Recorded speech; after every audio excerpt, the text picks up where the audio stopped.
Resuming. If it had been during the summer months, it would have been light by then. But the grasp of winter is long and unrelenting. I knew it would be hours before sunrise. A sunrise which I yearned for. I was a timid child by nature, but I reached a breaking point. A moment where I could wait no more, where I could survive under the intimately deviant abomination no longer. Fear can sometimes wear you out, make you threadbare. Threadbare? I've actually never heard that word before. A shell of nerves leaving only the slightest trace of you behind. I had to get out of that bed, and then I remembered the crucifix. My hand still lay underneath the pillow, but it was empty. I slowly moved my wrist around to find it, minimizing as best I could the sound and vibrations caused, but it could not be found. I had either knocked it off of the top bunk, or it had, I could even bear to think of it, been taken from my hand. Without the crucifix, I lost any sense of hope. Even at such a young age, you can be acutely aware of what death is, and intensely frightened of it. I knew I was going to die in that bed if I lay there, dormant, passive, doing nothing. I had to leave the room behind, but how? Should I leap from the bed and hope that I make it to the door? What if it is faster than me? Or should I slowly slip out of that top bunk, hoping to not disturb my uncanny bedfellow? Realizing that it had not stirred when I moved, trying to find the crucifix, I began to have the strangest of thoughts.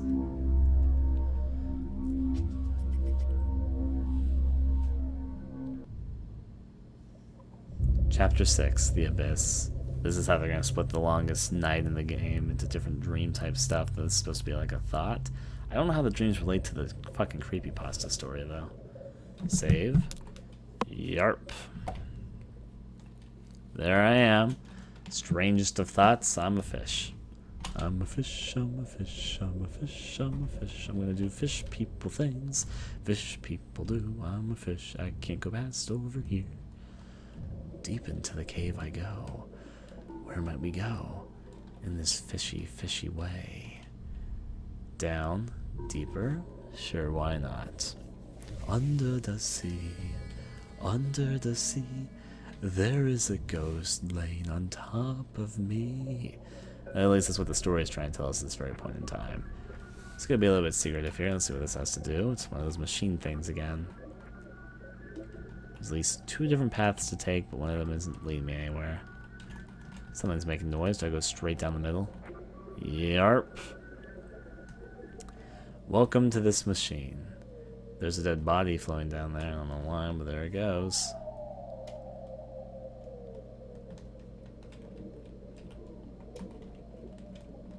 Drain water and remove diving gear? Yes.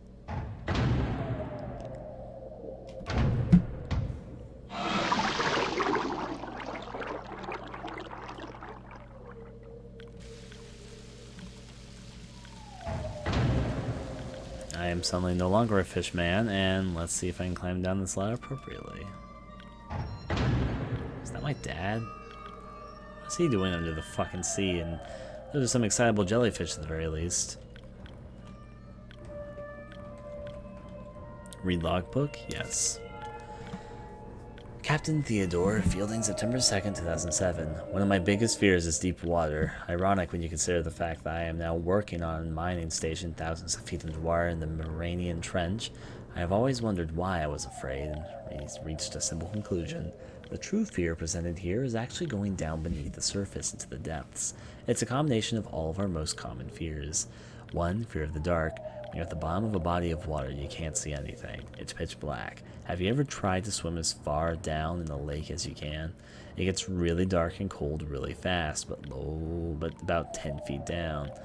But even that's nothing compared to the deepest point of the entire crust of the earth, located at the bottom of the Pacific Ocean. The Morainian Trench, which is 38,000 feet. If you put Mount Everest at the bottom of the trench, the top of the mountain would still be over a mile below the surface of the ocean. Everything below you is complete darkness, and this definitely plays into our collective fear of the dark. Turn over the page. 2. Fear of suffocating. Have you ever gotten to the point where you swim down too far in the swimming pool and you seriously considered the fact that you might not make it back to the top before you ran out of your breath? If you've ever been roughhousing as a kid with blankets and pillows and you accidentally got pinned down inside of a sleeping bag or something, and you get to that point where laughter temporarily turns to screaming, you know what a scary concept not being able to breathe is. Even if you have scuba gear with you down the deep, dark abyss, which you can't have, by the way, there's water pressure, you'd be crushed way before you have to be concerned about air. There's a chance a valve could pop out, or you could run out of oxygen. You can't see and you can't really take a deep breath. Could it get worse? Yes. 3. Fear of the unknown. There are over 1 million species of creatures in the ocean, and scientists estimate there are an additional 9 million species yet to be discovered. How could they estimate that? Anyways, that means we only know about 11% of the creatures in the ocean are. Most of the beings in the ocean are things mankind has never even seen or heard of. Who knows what could be down there? It is true that we've never been to the deepest, darkest part. I never understood why we as a species have never tried to reach the bottom of the ocean before we even start researching into what's in space and all that. You'd think if we can get into space, we can get to the bottom of our oceans. Reasonably, but apparently not. Then again, it does the pressure. I was neglecting that and reading this. Think about a time when you were walking in a dimly lit basement trying to find something. All of a sudden, something brushes up against the back of your neck. They become airborne, similar to a frightened cat, and instantly turn around and shine their flashlights to see what it was. It's never anything actually scary. But in deep water, it's always something scary. It's dark, you can barely breathe, and something just touched you, and you have no idea where they just went. But there is more to fear, I'm afraid. For fear of flying. Insects, imagine that as you're fear of flying insects. Imagine that as you're walking along, all of the beetles and scorpions crawling along the ground, the huge black hairy spiders that are hidden from view, and the cracks and the slimy worms and snakes that are burrowed beneath the ground, simultaneously started flying anywhere they wanted. That is what the bottom of the sea without water would be like. For the strange creatures underwater, there is no up or down. Even the manliest men, even though they appear to be calm, quickly tense up and become filled with a secret fear that the bug might land on their eyeball or fly into their mouth, and that's why men try so hard to kill them. Unfortunately, in deep water, you can't see any of the undiscovered freakish flying creatures that brush past your body as you grasp at your suffocating throat. Fear of being caught. Imagine that you're running from a bear. You'll be eaten if you're caught, and it doesn't help that bear can run faster sideways than the fastest human can run forward. When you're at the bottom of the sea, everything that is around you was built to move in water. Is something truly frightening like a shark or a giant squid caught sight of you, you could turn the other way and flail about all you want, but the monster will catch up with you in a split second. You can't get away from anything. Even if you had the wherewithal to see and breathe, you couldn't run from danger. It would simply find you and devour you.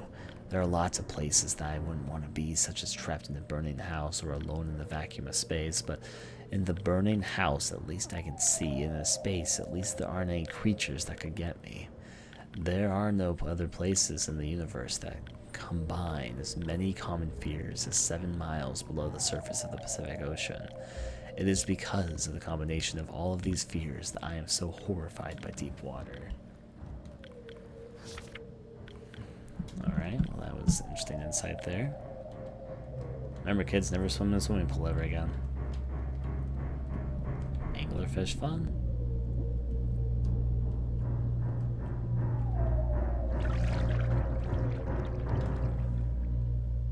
Let me go to the depths of the ocean. What may be below this hole?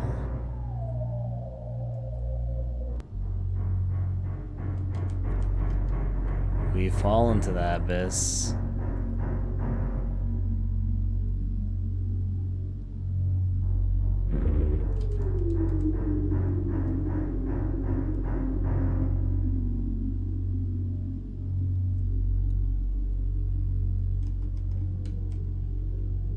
Was that it?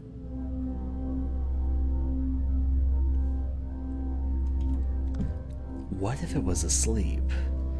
It hadn't so much as breathed since I had woken up. Perhaps it was resting, believing that it had finally got me, that I was finally in its grasp. Or perhaps it was toying with me after all. It had been doing just that for countless nights.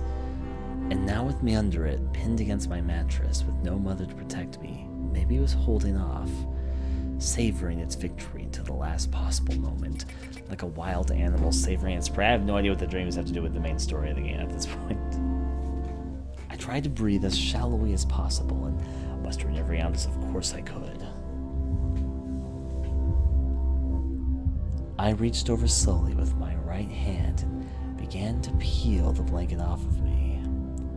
What I found under those covers almost stopped my heart. I did not see it, but as my hand moved the blanket, it brushed against something smooth and cold, something which felt unmistakably like a gaunt hand.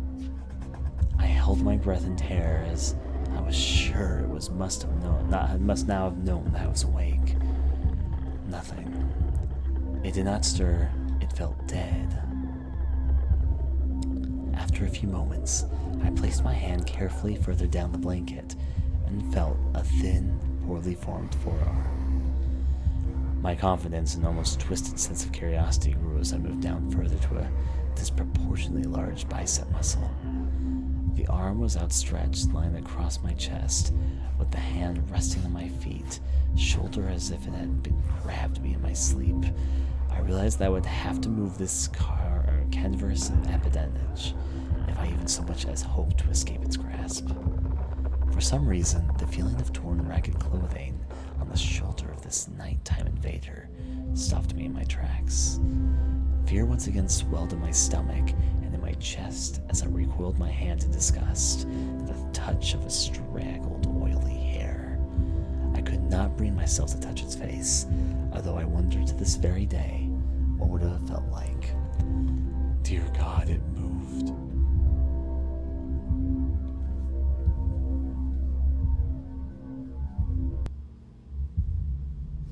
Chapter 7, Hostia. So I know the story, the original story was going to go for 8 or 10, somewhere between 8 to 10 chapters. Save.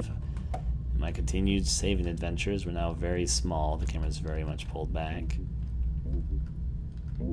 Hello, red being of the great cavernous cavern over there? It's definitely a valley or something. I'm the one inside a cavern. Welcome to the giant flesh pile thing. The tentacle's trying to say hi at the very least.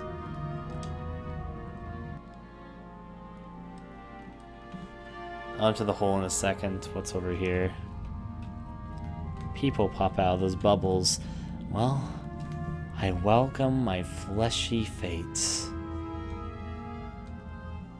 Take me to the abyss of deaths with these magically flying eyeballs. Alright. There's a door here. It's to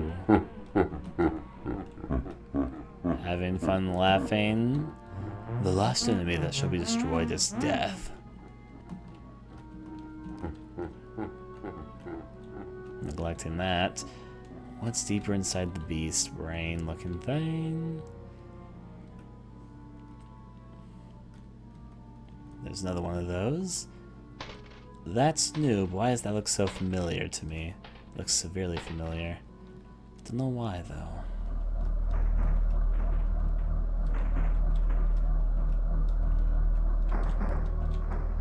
Well, that's a thing. Next up on our list of things to check out, deeper into the belly of this beast. This belly does go on for a while. Hello, ladies? As a crossroad in life, what does one do? Stand at the crossroads, if you will, but if you'll not choose, I'll move out without you. And having once chosen, never to seek to return to the crossroads of that decision, for even if one chooses wrongly, the choice cannot be unmade. Okay. Basically, guys are trying to tell me I can only choose one. I'll choose down. Up.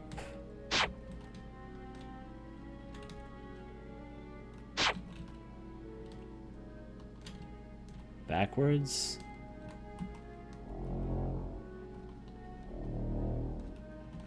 It's that little red thing that appeared in the other dream part, though. Do I go backwards? I don't know. I guess so. There's nothing else I can really think of. Yep, it's changed. Something or another's appearing. I don't think it's me. Huh. Definitely making an interesting sound as it does its little thing. I will join the hive mind.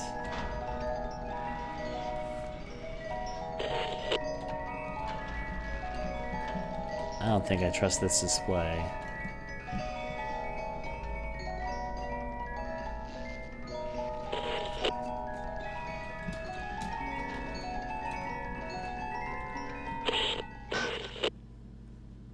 Huh.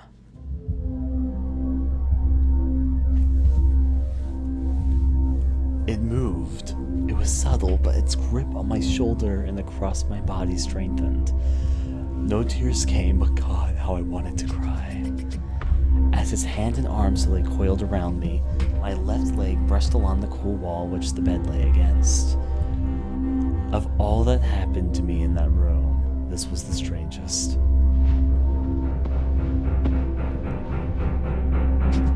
I realized that the clutching, rancid thing, which drew great delight from violating the young boy's bed, was not entirely on top of me. It was sticking out from the wall like a spider striking from its lair. Suddenly, its grip moved from a slow tightening to a sudden squeeze. It pulled and clawed at my clothes as if frightened that the opportunity would soon pass. I fought against it, but its emaciated arm was too strong for me. Its head rose up, writhing and contouring under the blanket. I now realized where it was taking me, into the wall. I fought for my dear life. I cried, and suddenly my voice returned to me, yelling, screaming, when no one came. Then I realized why I was so eager to suddenly strike, why this thing had to have me now. Through my window, that window which seemed to represent so much malice from outside, streaked hope, the first rays of sunshine. I struggled further, knowing that if I could just hold on, it would soon be gone. As I fought for my life, the unearthly parasite shifted, slowly pulling itself up my chest. Its head now poking out from under the blanket, wheezing, coughing, rasping. I do not remember its features, I simply remember its breath against my face, foul and as cold as ice. As the sun broke over the horizon, that dark place, that suffocating room of contempt, was washed, bathed in sunlight. I passed out as its scrawny fingers encircled me, my neck, squeezing the very life from me.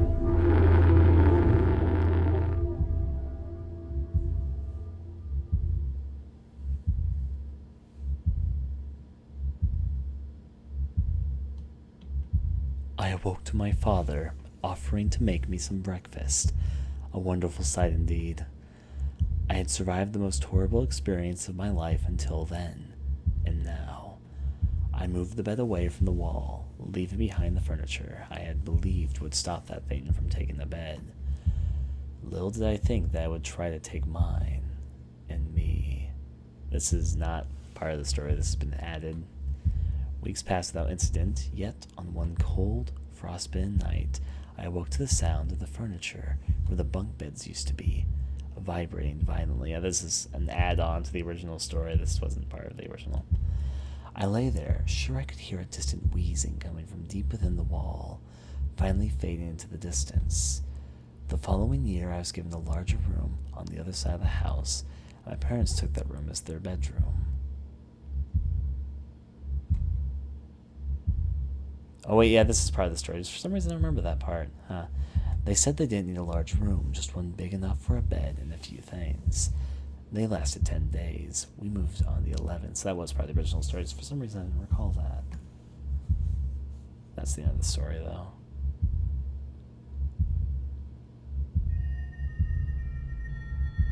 It Moves, a game by Snow Owl. enjoyable, but I don't fully understand how it was connected. I'm also in control right now. Just like some personal thoughts here. It was fun, but I don't know what the main creepypasta story the game was taking inspiration from actually had to do with, like, the story of what was happening in the game. The dreams were interesting individually by themselves, but I don't know the connection. I don't understand the connection. And on top of not understanding the connection, I just felt like that maybe that he had multiple ideas, or she, I think it might be she actually, had multiple ideas and didn't exactly know what to do with them, and just kind of decided to make a little horror collection here based off things they decided to make, which isn't a bad thing. It was still enjoyable, but it does leave me confused. The end. Definitely an interesting graphic style, matched with interesting audio, matched with some interesting scenes, but yeah.